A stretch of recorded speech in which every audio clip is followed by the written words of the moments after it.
Welcome to Nasdaq Trade Talks. I'm Jill Malandrino, Global Markets Reporter at Nasdaq. Joining me at the MarketSite studio, we have Michael Normyle, U.S. Economist at Nasdaq, to discuss the muted reaction that the market has really seen from the CPI data. Michael, it's great to see you as always. Welcome back to Trade Talks. And the headline number, it was upticked a little bit, but it really wasn't a surprise. Yeah, exactly. So what we got this morning for the August CPI data, headline ticked up again. It's up to 3.7% now year over year. Core fell further though, so that's down to 4.3%, which is really, what the Fed's focus is going to be. So it was pretty much in line with expectations though. What about the impact from oil? Well, so that is the reason why headline ticked up the last couple of months. So I believe we spoke about it last week, where oil prices have been up about 30% since the end of June, and so that's really been contributing to headline inflation this month and last month. And it's really the result of the economy being resilient, keeping demand pretty solid, but then also Saudi Arabia and Russia extending their production cuts of about 1.3 million barrels per day through the end of the year. So that's going to keep supply a bit tighter through the end of the year. Let's talk about core CPI and the annual contributions to it. It seems to be services, right? Cars and housing really seems to be the three that's keeping it propped up.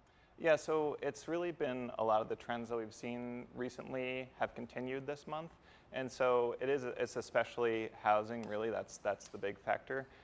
Core goods, we've seen that inflation slow to about 0.2%, and that's really been kind of a result of the broad-based slowing in demand for goods when the economy reopened and people wanted to spend on services instead of goods after being stuck at home and buying all the bikes and TVs and stuff that they needed back then. So that's really kept a lid on goods prices.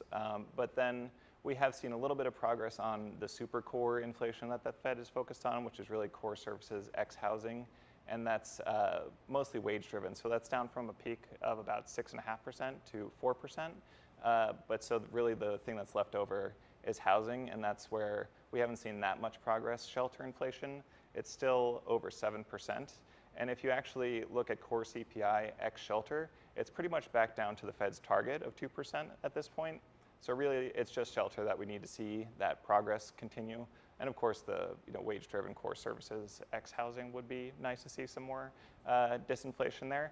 But we do know that we can kind of expect more disinflation in the pipeline for shelter, and that's really because the BLS measures of housing, they tend to lag the market measures by about a year, and there's some recent research from the Cleveland Fed and BLS that shows that.